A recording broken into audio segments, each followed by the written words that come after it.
Pajuskevitch, le 551.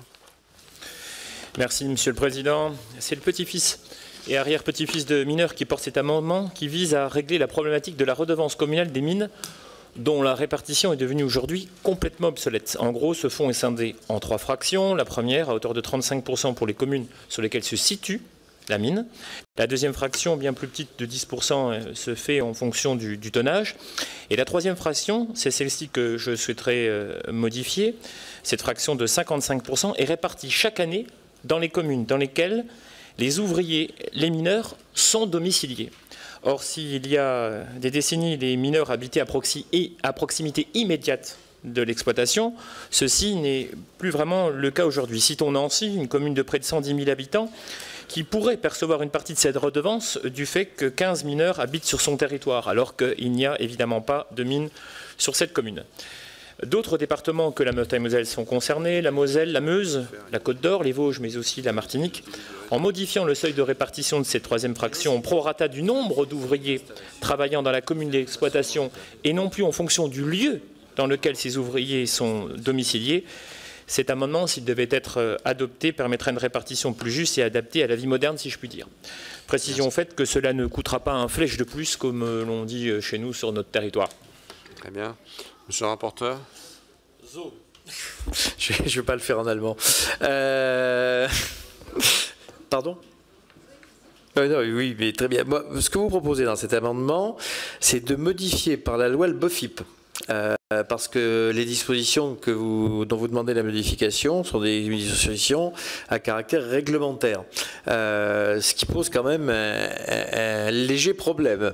Et deuxième chose, très honnêtement, sur le nouveau système, est-ce que c'est vraiment possible de distribuer une partie de cette aide aux communes qui ne disposent que d'un ouvrier minier avec un saupoudrage tellement excessif de cette fraction que je me demande, enfin ce serait au détriment des villes ouvrières et des villes minières, j'ai un petit peu un doute. Je dis d'autant plus que j'aurais pu en bénéficier dans ce cadre-là, mais... C'est l'inverse qui est proposé, c'est justement saupoudrer, et l'idée justement c'est de flécher dans les communes. L'idée c'est tout l'inverse, monsieur le rapporteur, c'est justement de ne pas saupoudrer dans des communes lointaines, et l'idée justement c'est de se focaliser sur les communes sur lesquelles l'exploitation minière existe. C'est tout le contraire. Bien, Émilie Cariou. Je vais donner un petit éclairage. Merci, Monsieur le Président.